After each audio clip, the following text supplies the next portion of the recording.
Hello, everybody. Hey, this is Ken Faulkner, and I am here midweek, Wednesday, Wednesday the 30th, day before Halloween, to put out a little video for you and to give you a little update. So I had to get this out because I mentioned a couple weeks ago that there was I got some knives to show you while I'm talking. There was a situation with my channel, and I don't know what's going to happen. So the deal is that all my own fault. I started this channel really not that serious about anything. I didn't really think that it would go very far. I didn't think I was going to be where I am today. Obviously, I'm not a huge channel, but there's good and bad in that, really, actually, at this point, because this channel is off of my Google account that I have through work, and work has decided in its great wisdom that it doesn't want to use Google anymore for their accounts, for their email, for the Google Drive, all the other things. They're going over to Microsoft. And I was notified of this like about a month ago. And they said, oh, we're going to do it. And I said, oh, give me a chance. Let me sort things out because I got my YouTube channel. I don't know what's going to happen. So I tried my best to figure out how to get it switched over. I have another Gmail account. I got that all set up. It's actually an old one that I had before and probably should have, looking in hindsight, I should have definitely used that account. But I wasn't using it for email or anything like that at the time, and I just went the easiest route, unfortunately. So what happens, I said, hey, give me about a week. I told him, hey, I'm okay now. I got it as ready as I could possibly get it. But I never really did figure out a way to switch over this YouTube channel to my other email. I think it has something to do with the fact that it was a work related account, and they don't want you to be able to put in other emails into a work related account for security. This is all about security at the company nowadays, with all the hackers, with all the scams and all the other things going on.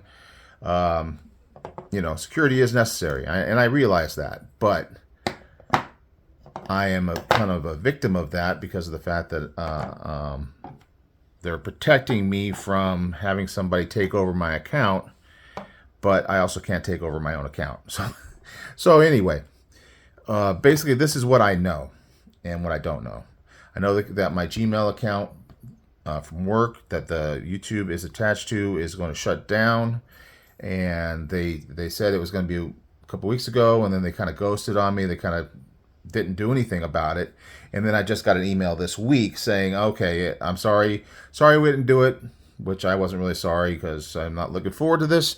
But let's set up a date for Friday of this week. So it's coming up Friday. I needed to get this video out before then.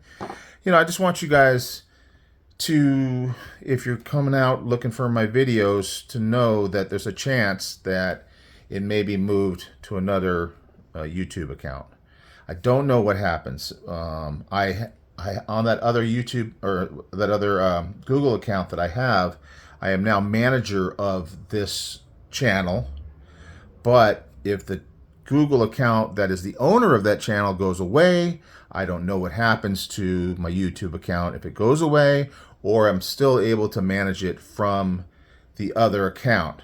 So we'll see what happens. If that's the case, I will keep it going as is and just be uploading videos. I've already tried it. I'm able to upload videos now from the other account, so that's happening. But without that account, that the owner account, I don't know if it still exists. So you may go to look for my videos or any of my old videos, they may just all disappear. I really don't know. I have no idea. You don't have anybody from YouTube that you can talk to. I've sent emails to them. They've given me suggestions and things like that, but nothing's panned out. So it is what it is at this point. And so now what happens on Friday is they're going to start transferring all my files that are on my Google Drive, Whenever that's done, soon after that, they'll be canceling the account. So, I don't know if it's Friday. Maybe, at B's Blades, I might be in another account, or maybe I won't even be able to comment. I don't know. I don't know what's going to happen. I'm certainly going to lose all my memberships. I think maybe not. I don't know. Anyway, so it may be a whole lot of excitement about nothing, or things may completely shut down and I may be starting over from scratch. Either way, I just want to get it over with. I've been stressing over it for a while, and I just want to deal with it, and we'll see what happens. So if you're seeing this video, you got a little bit of information. You've seen some of my past videos where I talked about it. You may be kind of prepared for this. And I don't know, it's not going to change. It's not going to ruin anybody's life or anything like that. It's not going to ruin my life either. I'm going to continue doing YouTube. It's just that, the subs that I built up till now will, if I go to the other account, they're going to be gone, which is not a big deal. I've said before, it's not really about the subs. It's about just the fun of sharing. So we'll build back up if we have to. That's the way it's going to go. I also don't know if I get to the point where I'm monetized and the owner account is gone, do I get the money? I don't know. So it's just crazy. It's kind of crazy, but either way it goes, we're gonna keep going on, and if we have to rebuild, we'll rebuild. That's just the way it is. I just want to let you guys know. I don't want to just disappear and leave you guys that want to see my channel not knowing what to look for. I'm probably going to call it just Ken Faulkner again. So if you're doing a search on Ken Faulkner, you probably find another account. If this one shuts down with that same name, I may have a different photo on there. I mean, it's basically me, but maybe a more current photo, because that photo that's on there right now is from 10 years ago. So I got a few more gray hairs since then. Anyway, that's enough of that talk. Let's get into this one. I went to a California Custom Knife Show just last weekend, and while I was there, I got a cool knife. 4 cool knives, but this is one of the ones that I got, and it is a Reate. When you go to the show, there's a company. I should get out their stuff. Hang on a second. I'm going to pause for just a minute. Okay, I think we're back. I think I'm going to look it up. I didn't find all the stuff, but Crane Cutlery, I think it is. Cutlery. That's them. Crane Cutlery. So they have a booth there, and they have a bunch of Reate stuff. Anyway, great guys. They had some little swag, and I put it away somewhere. I don't know where it is. Just trying to get this video out. But anyway, so Reate. Last year I went at the fall show. This one's, or the spring show, and this is the fall show. So twice a year they have the California Custom Knife Show. And last year I picked up this guy, which is the XOU for utility. And it's the first time I've seen a Reate at such a reasonable price.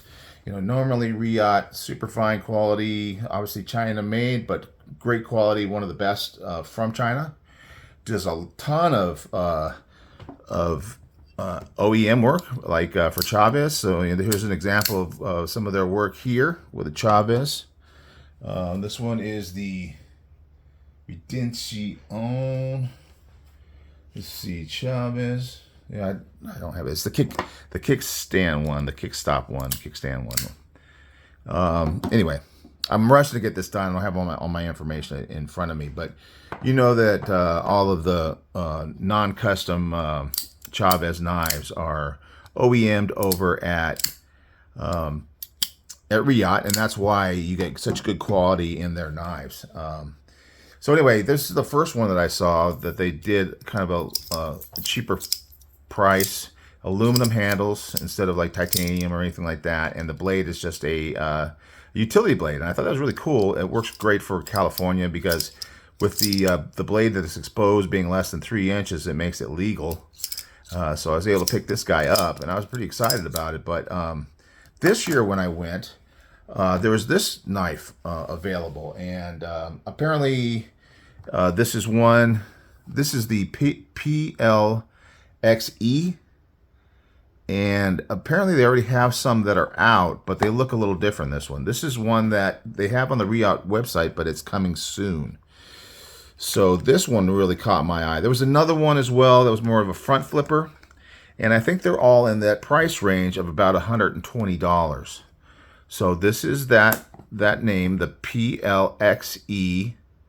It says Tan G10. This is obviously green. But the blade steel is Nitro V. On the website, it says micarta handles. So this is definitely, from what I could tell, G10 and not micarta. It definitely doesn't feel like micarta. So maybe this is like kind of a prototype and they will eventually be in micarta, or maybe it's G10. I don't know. But this is what I have. Really cool blade shape in the Nitro V. Also, took me a while to figure this one out because I was trying to figure out how to close it. I'm looking for that liner. Obviously, it's not a frame lock, and it's not there. And the pivot, it's got the torque screw in there, so it looks like a regular pivot, but in reality, it's a pivot lock. And not only is it a pivot lock, it also has that secondary lock here, which keeps it from closing. So I guess that's going to give those people that like to not be able to spine whack test. I mean, it seems strong enough with it unlocked, but it's got that secondary lock so that if you push the button, say if you're cutting with it and you accidentally push the button, it's not going to close on you or in your pocket or whatever. Well, in your pocket, it doesn't really lock in the closed position, so it's not going to do anything for that. But it does seem to have pretty good detent, whatever you're going to get as detent with a pivot lock. But it does come out well, good action, good quality. So you get some Reate quality involved here. So I'm kind of thinking that maybe they're looking. Oh, by the way, the other one that I've seen has like more of a rectangular handle with holes in it. And if you're like me and you're not particularly happy about speed holes in your knife, this is a better choice. So anyway, it could be that they're looking at Reate to kind of widen their customer base and get some more people. It's not exactly budget because it's $120. It's still over $100, but for me, it's in that lower price range that is a little easier for me to buy. I do buy the expensive knives. Obviously, I got this Shiro Goroff, and I was joking about how this is the budget knife because usually they're around 1,000 or more, 1,100 something, and this one was 625. So I ended up buying it just because I was the sticker shock of seeing it, at that price range, just looked like an opportunity I couldn't pass up. So anyway, this one also same kind of thing, and I was feeling the action at the show. I mean, it's obviously you're looking at a cheaper option from Reate, and you're wondering what the quality is going to be like. It's interesting how these handles are made because it feels like G10. I work with G10 at work. We do a lot of stuff with it, and it's a very strong material. So you're not gonna get. Let me close it before I cut myself.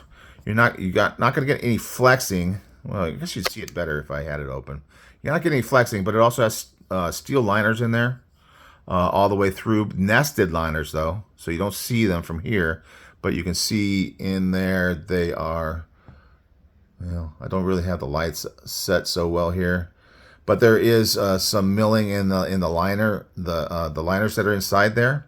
But the scales are almost like a 3D milled sort of thing because they definitely contour more than I'm used to seeing on most G10 handles, and the whole shape of them is very nice. I'm used to seeing G10 in more of a slab sort of thing with maybe some chamfers on the side, but this is very rounded and a lot of texture is machined into this because G10 is very machinable. That's one of the reasons why we use it at work. It's also a great insulator. My work deals with cryogenic temperatures, and we have to have some insulation. So so there's this whole pattern thing. It feels good in the hand. It really, there's not a lot of hot spots. This clip actually works very well. It has retention, but it's not too stiff. Got room underneath it. You got that mushroom growing in the shade, but it's inset.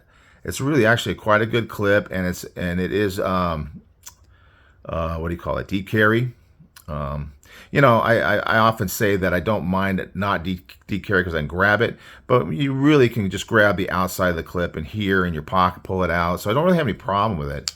It works really well. I like that blade shape. I mean, that tall, very tall. This is extremely slicey too.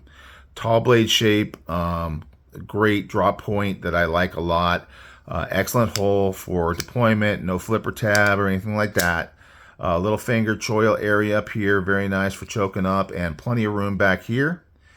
So really cool knife, and the price tag is not on the website yet, and I haven't seen it on any of the other sites yet. I know the other ones that they have that have the holes in them are $112, and $117 is the range that you're seeing. I paid $120 for this. I think they're asking $125 and they dropped it because I paid cash. So I don't know. I don't know what it's going to be, but it's going to be in the lower hundreds, I believe, when these are available. It does say coming soon on the Reate website. Apparently they have these, I don't know, SHOT Show, has it happened yet?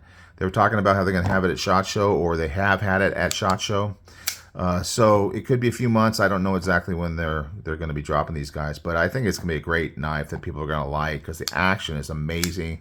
Great pivot lock, one of the best that I've seen. I didn't bring out some of my other pivot locks, but I do have a couple other ones from Reate, their Peregrine Falcon. This one, you know, I mentioned on my video that one that it doesn't have the Torx screw in here. And actually, speaking of that, inside the box that comes along with it, if I can get it open, it's got one of those magnet things. It's got a little sticker in there, but it also has some hardware. And with the hardware comes a spare, you can see it, a spare spring. Getting some reflection there. Anyway, a spare spring and then a couple of screws. So obviously that's gonna be a spare for here. It's a regular spring. It's not an Omega spring. So if you have a problem with your spring, they have a replacement available with the knife when you buy it, or at least with this one. I don't know if it's going to change when it comes out on the market. It also came with a cleaning cloth, and pretty normal. But another cool thing is I got this big old hank from Reate that came along with it, and that's pretty cool. So that got thrown into the package. There was some other swag. I don't have it out because I'm kind of hurrying to get this one out. I just want to let you guys know what's going on with my stuff. These other knives, I had this one out because I was calling it a budget because it's a cheaper version of a Shiro Garop, but still it's $625, so it's not budget at all. Not even in, you know, maybe some people would feel that that's budget, but I don't. I got the baby machine here, which is a Reate knife, and it's one of the expensive ones that's straight from them. This baby machine, $320. Also cool blade shape. It's kind of similar. Cool blade shape. So that's Reate. Another example of a budget knife from a higher end company. Lian Ma came out with their Eutectic series of knives, and this is the EFD, which stands for Everyday Field Duty, and this one is only $85, and I think this is really cool. And this is G10, and this is the normal G10 that I'm used to seeing, just kind of slabs that are kind of milled out but flat with a little chamfer on the end. Just great action, great feel. So these companies, these expensive companies, are coming out with less expensive knives that have similar quality to their more expensive knives, although I don't have any of Lian Ma's more expensive ones. I have these two from Spyderco out because this one's the Tenacious. And the Tenacious is, you know, basically what I'm saying is the Tenacious is a budget knife, although I've changed out the scales on it. And this one is the M4 version, so it's a little bit more expensive, but you can get a regular Tenacious somewhere around $60. Definitely a budget knife. Or you can go as expensive as a Shaman or some of the other ones, which are going to be over $300. So, but ever since I've been buying Spydercos, they've had that range. They've had the cheaper or less expensive ones and the more expensive ones in their you know, list of products. But Reate is now kind of dipping into it. I don't know where it's going to go. I didn't really talk to the guy about it, but maybe this is the intent. You know, they want to be able to make things available, kind of like this EFD from Leon Mall, the Eutectic. Just making something that is accessible to people at a lower budget for knives. So anyway, that's the video for today. I know it's confusing, all this stuff about the channel and what's going to happen. I don't know what's going to happen, but I just want you guys to kind of be aware. I don't want to just kind of disappear and reappear and not have some explanation. Obviously, some people aren't going to see this video, so maybe they won't know. But either way, we will persevere. We will keep buying knives, that's for damn sure. And we will still be sharing them on YouTube. It's just a matter of how it's going to be done. So, all right, guys, we're 20 minutes in. Sorry about that, but just wanted to get this one out here before whatever happens. So we will see you on the next one. Bye.